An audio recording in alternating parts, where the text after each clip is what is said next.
tadi kan kita udah membicarakan tentang di lapangan ya. Nah, kira-kira saya bisa menanyakan sisi personality dari Mas Wisnu nggak nih? Oke, boleh Mbak. Boleh. Kita sambil duduk kali aja ya, Mas. Oke ya Mbak, sambil nunggu kopi juga nanti. Oh, dibuatkan ya? Iya, Ih, repot-repot nih Mas Wisnu. Biar ngobrolnya makin asik Mbak. Nah, itu dia. Lebih asik kalau ada temennya Mas kalau ngopi. Temen kopi. Makanan yang, karena kita tadi udah bicara singkong ya, pastinya nanti kita siapkan yang makanan dari singkong gitu. Ada olahan singkong juga di sini Mas? Ada. Udah. Boleh Mas. Nah, sambil nunggu mungkin ya, Mas Wisnu mungkin latar belakang pendidikan atau pengalaman Mas dalam pendidikan itu kira-kira SMA-nya gimana, di mana, dan passion Mas itu di mana gitu? Oke Mbak, jadi ini adalah kampung halaman saya gitu. Oh, ya. jadi Masnya asli sini memang? Tanah kelahiran saya di sini. Luar biasa. Saya sampai SMP ada di Banjarnegara. Sampai Banjarnegara. Alumni SMP Negeri 1 Banjarnegara. Apa tuh? Aduh, kaget.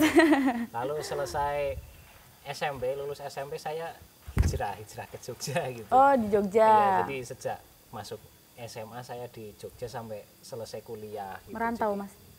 Iya, ya kita cari inilah pengalaman. Gitu, pengalaman. Berarti sejak SMA memang sudah mandiri ya? Iya, jadi kebetulan saya backgroundnya kan di pertanian. Oh, di kuliahnya pertanian? Kuliahnya di pertanian di UMY. Oh, Universitas Muhammadiyah ya? Jogja. Ya kalau dari passionnya memang udah senang di lapangan gitu ya. Memang sudah suka bertani ya Mas ya? Ketemu banyak orang, cari suasana baru gitu, nggak monoton itu aja. Lulusan tahun berapa Mas di UMY? Saya lulus 2014 Mbak. 2014, jadi jauh. Cukup ini ya, cukup apa namanya, sudah cukup panjang juga sih perjalanannya sebelum pulang kampung ke Banjar gitu. Nah, menariknya menyambung dari Mas yang bilang tadi. Nah, itu kan Mas bilang pengalaman Mas sudah banyak sebelum balik ke sini. Sebelum kembali ke sini, Masnya itu di mana, kerja di mana, dan kerja apa?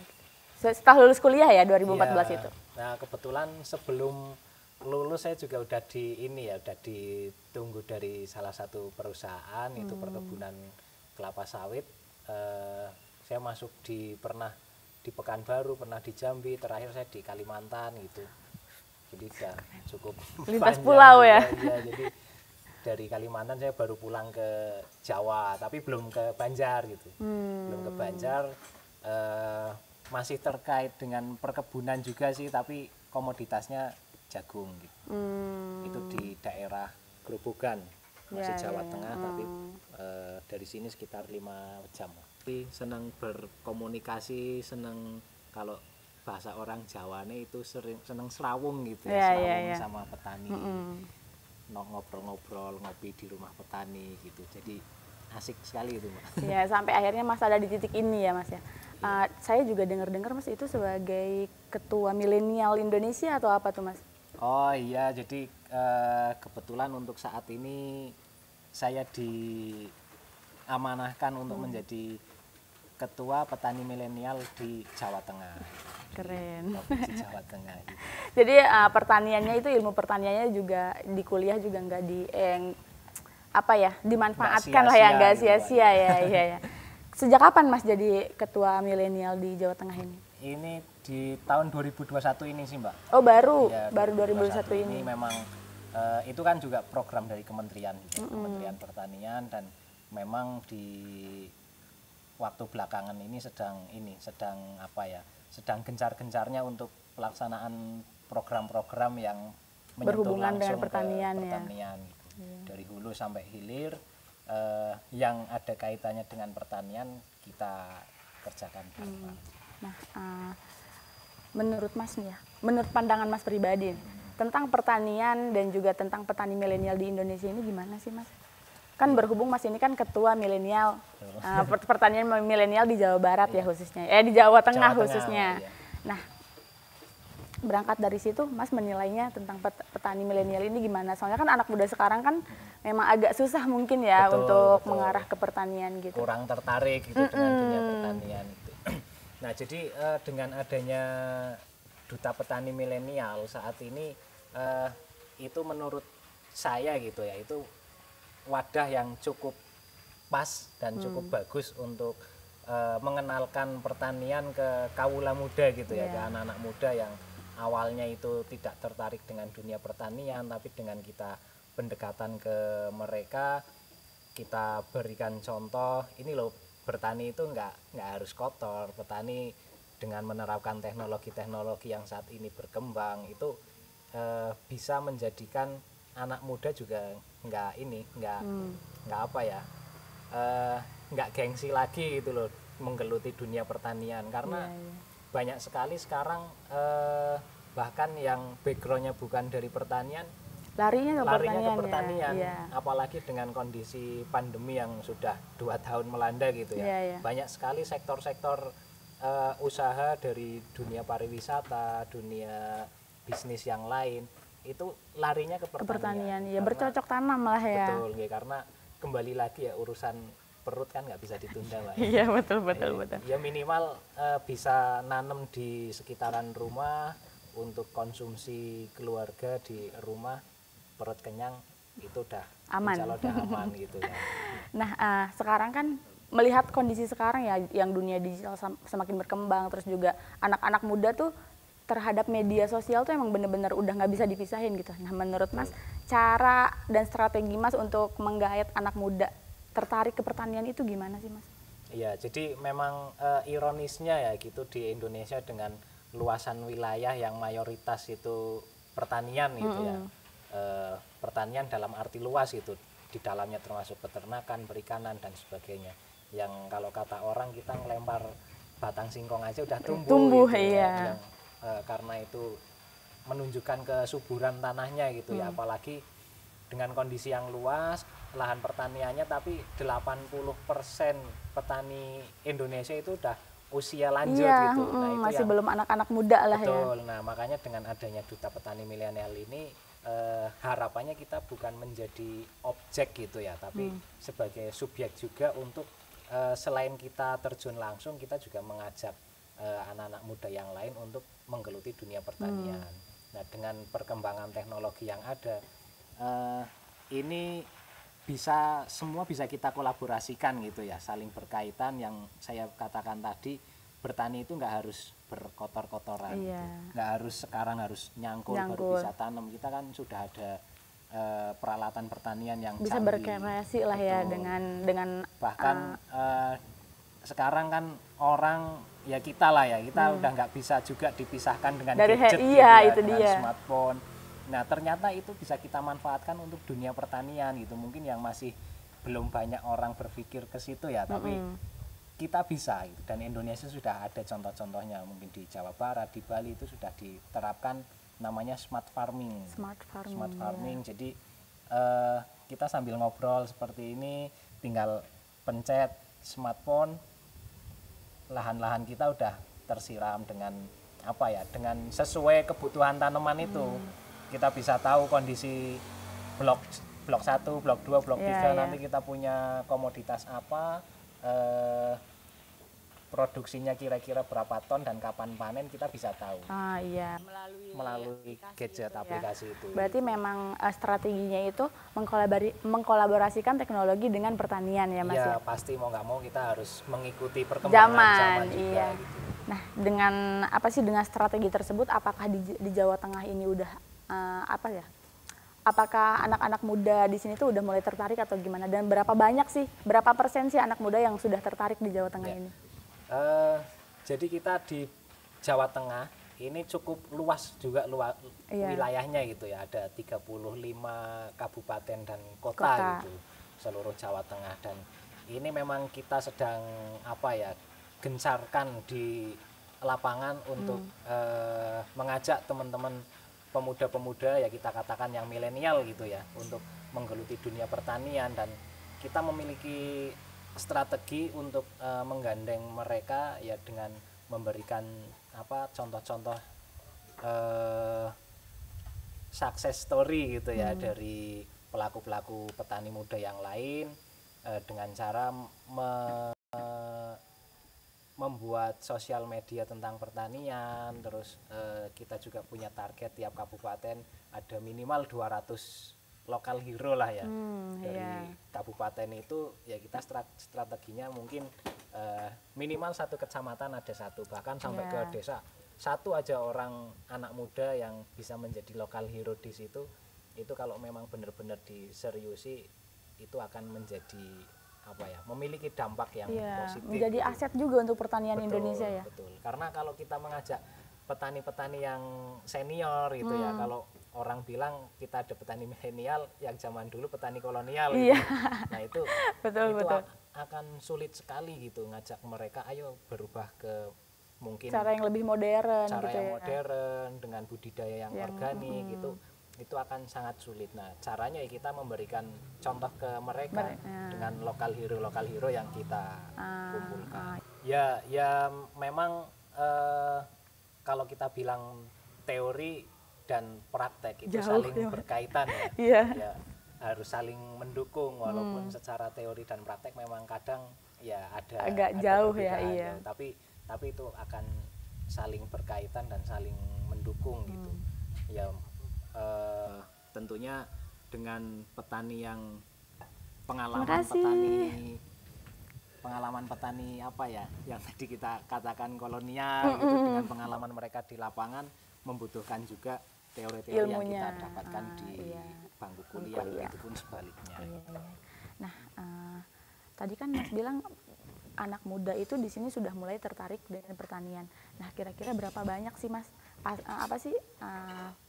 anak-anak muda yang sudah ikut tertarik ke pertanian ini? Berapa persen gitu dari anak muda yang ada di Jawa Tengah ini? Ya, kalau itu tadi kita targetkan di setiap kabupaten yang ada di Jawa Tengah ini minimal ada 200. Minimal ada 200. Sekarang udah ada berapa, Mas? Nah, ini sudah 80% terpenuhi di semua kabupaten gitu ya. Semua berarti kabupaten. Sudah di setiap kabupaten itu sudah ada petani milenial ya? Ada. Kita memang bentuk kepengurusan sampai ke tingkat daerah gitu ya. Dan tentunya ini juga berkolaborasi dengan pihak-pihak terkait, dengan dinas pertanian, dengan pihak swasta dan sebagainya ya, untuk saling bersinergi gitu, membangun pertanian lah. Tentunya dengan kita memposisikan mereka sesuai passion mereka, nggak bisa kita paksakan harus budidaya A, B gitu. Karena kita garap semua dari hulu sampai hilir. Yang passionnya di pemasaran ya kita di pemasaran. Tentunya itu tadi dengan teknologi yang ada, pemasaran pun kan sudah bisa pakai aplikasi. Iya betul.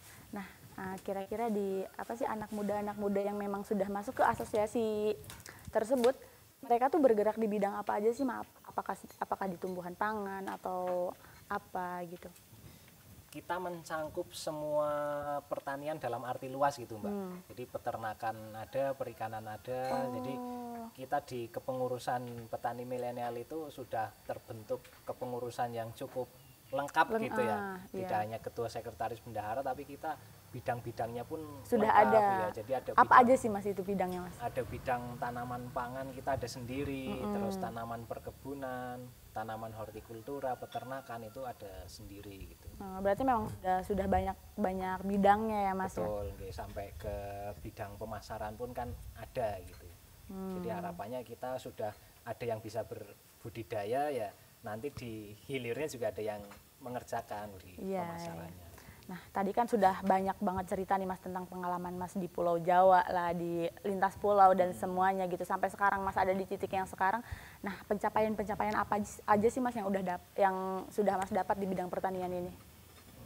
Ya, tentunya untuk Mas pribadi tapi ya, jangan untuk asosiasinya enggak. Mas pribadi. Ya, tentunya kalau dari terima kasih. Sambil ngopi Mbak. Iya. Makasih ya Mas. Nih udah repot-repot. Ini singkong ya? Iya. Ini singkongnya digoreng? Digoreng. Dan tepungnya juga pakai tepung mokaf ya. Oh, ini pakai tepung dari singkong juga? Iya.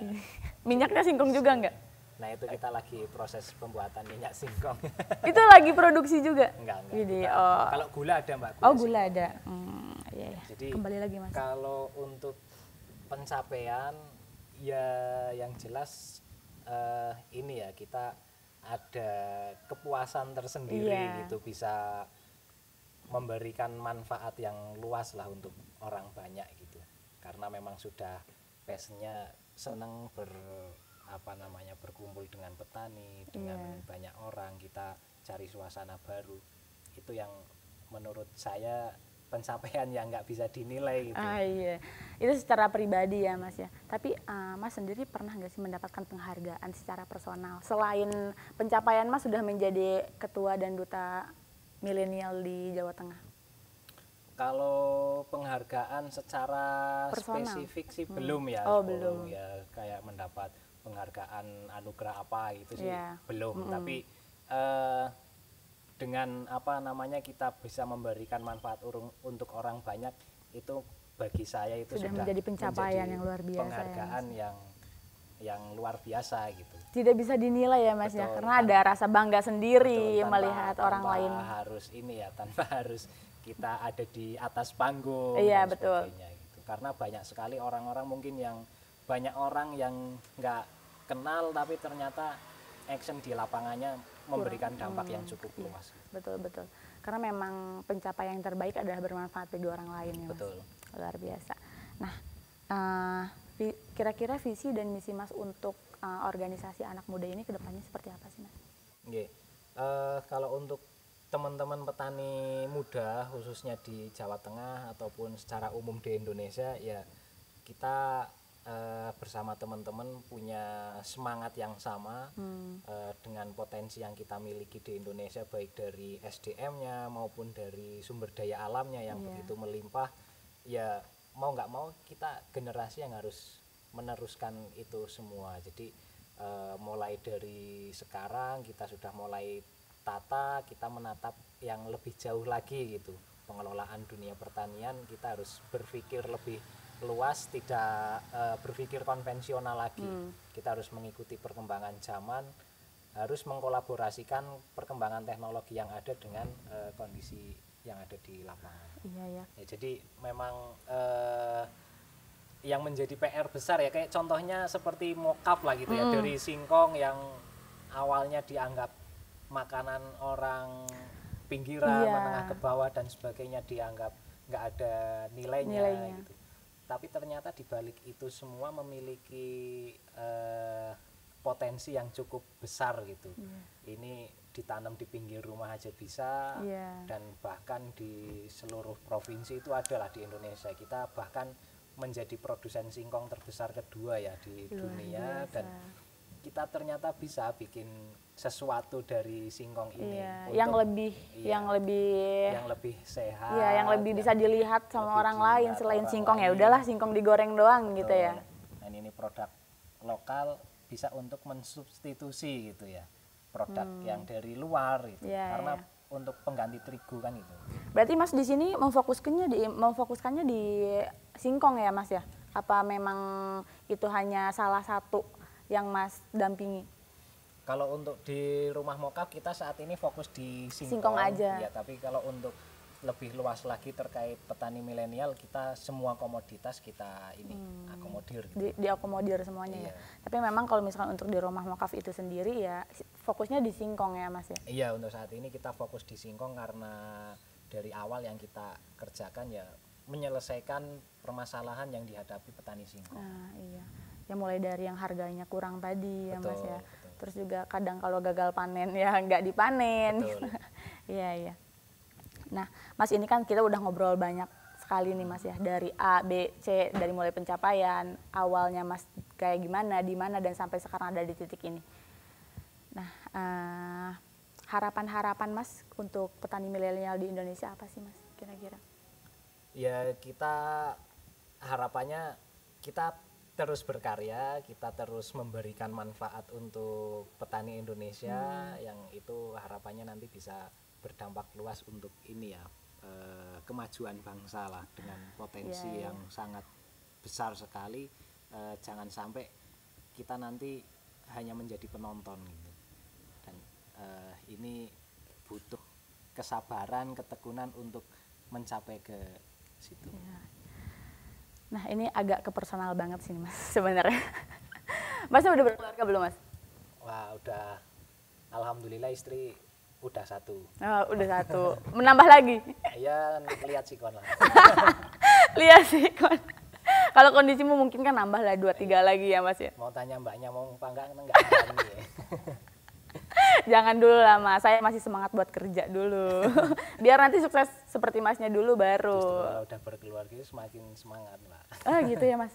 Coba dulu kali ya berkeluarga ya. Jangan coba-coba. Nah Masnya ini kan udah berkeluarga ya, tentu saja mungkin fase kehidupannya nggak kayak saya ya. Kayak saya kan masih kayak main-main gitu.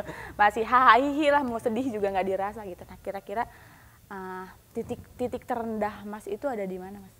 Pernah nggak sih ngalamin titik terendah gitu kayak yang sedih-sedih banget gitu?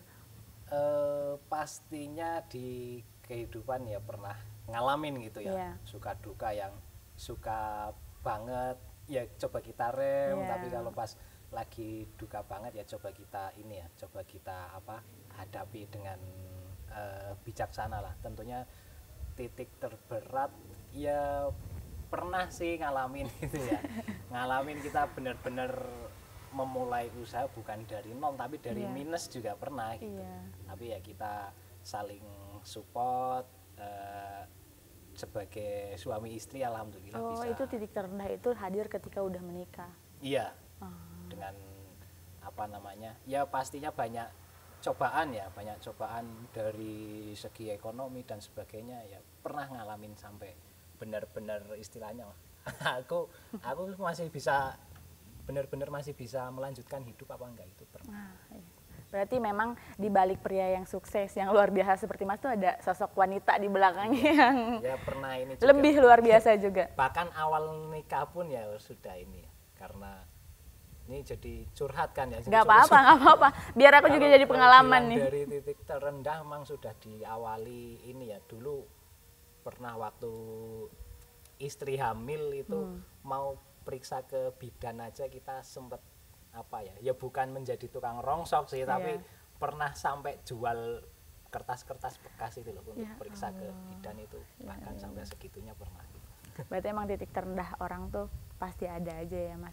Nah itu kan titik terendah di pribadi ya, sisi pribadi. Kalau misalkan di sisi organisasi sendiri ada nggak Mas? Kayak sekarang Mas ini kan lagi membina banyak sekali anak muda gitu. Nah kira-kira ada nggak sih titik terendah yang kayak udah deh nyerah aja deh ngurusin anak muda gitu?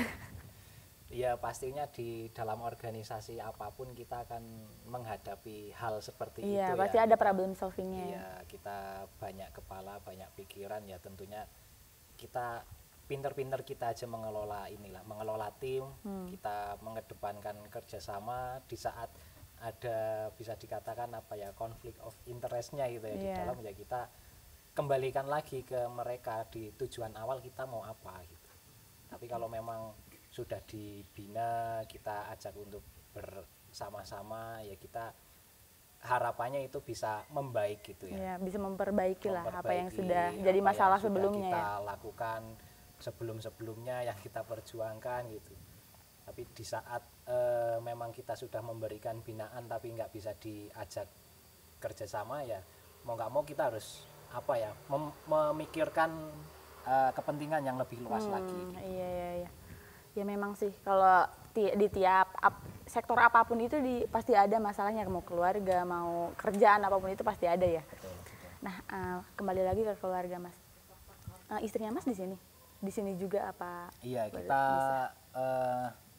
beda negara Mbak, beda RT Mas. Oh kirain istrinya ada di Malaysia gitu. Beda RT. Iya jadi sudah jauh keliling ke sana-sana ketemunya belakang rumah gitu kan. Oh gitu, jadi jodoh 5 langkah. Iya, mungkin udah didekatkan dari dulu ya udah jauh didekatkan lagi gitu. Berarti memang rumahnya tetanggaan ya? Iya beda RT aja. Beda RT aja. Tentunya dengan tanggung jawab yang cukup besar kita harus mengayomi semua di se-Jawa Tengah. Pasti banyak harus keliling ke sana kemari. Nah, kebetulan hari ini pun sebenarnya ada jadwal ketemu ini ya kepala dinas yang kemarin provinsi di ada Semarang. abis ini ada agenda juga. Hari ini jam Hari ini? 1 tapi udah diwakilkan. Oh, sama udah. teman. Ya kita siasati seperti itu. Iya, Kita kan iya. berorganisasi juga nggak jalan sendiri kan. Iya. Kita udah bisa bagi-bagi tugas lah. Yang penting apa yang menjadi tujuan akhir kita bisa tercapai gitu. Ya berarti memang bagi waktunya ya kerjaan, kalau misalkan selesai kerjaan baru ke keluarga gitu ya. Iya, tentunya ya keluarga juga yang paling utama ya. Kita kerja juga tujuannya kan buat keluarga juga. Iya, Ya iya. kita memaksimalkan organisasi yang kita kelola lah. Nggak mesti harus kita terjun langsung kan. Ya yang penting di kontrolnya aja ya Mas ya. Betul, betul. Oke, oke. Nah ini di sini enak juga ya Mas pemandangannya nih, apalagi dari atas itu tadi saya naik ke Iya. atas itu Kalau pemandangannya malam, enak sekali. Kelihatan lebih indah karena lampu-lampu udah mulai nyala gitu. Oh kalau malam banyak lampu-lampu gitu? Iya. Iya iya iya. Sambil Oh ngopi iya, kali ya Mbak. Mas ya. Kopinya. Iya. Singkongnya kehujanan nih Mas. Ini tepungnya pakai tepung moka. Oh ini tepungnya tepung moka. Aku minum kopinya dulu kali ya Mas ya. Jadi serba singkong gitu ya. Jadi ini kopinya singkong juga nggak? Enggak dong ya. Gulanya bisa pakai gula singkong, Pak. Tapi ini pakai nggak Mas? Sepertinya ini enggak ya tadi. Nggak, ini enggak. Saya juga baru tahu tuh singkong bisa dijadiin gula. Saya minum ya Mas. Oke, Mbak.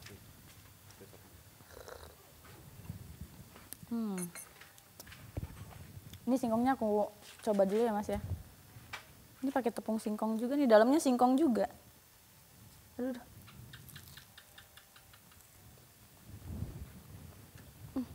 Tepungnya emang kayak terigu sih Mas. Karena memang dari karakteristik dan teksturnya gitu ya, itu udah sama seperti terigu dari proses fermentasi itu. Iya iya. Dan ini Mas, singkong hujan. yang tadi kita dari lahan ini, Mbak. Iya iya. Mas, ini hujan nih Mas. Kita pindah ini, kita tutup aja kali ya. Nah teman-teman, kita sekarang mau makan singkong dulu nih sambil ngopi. Berhubung hujan kita pindah aja kali ya Mas ya.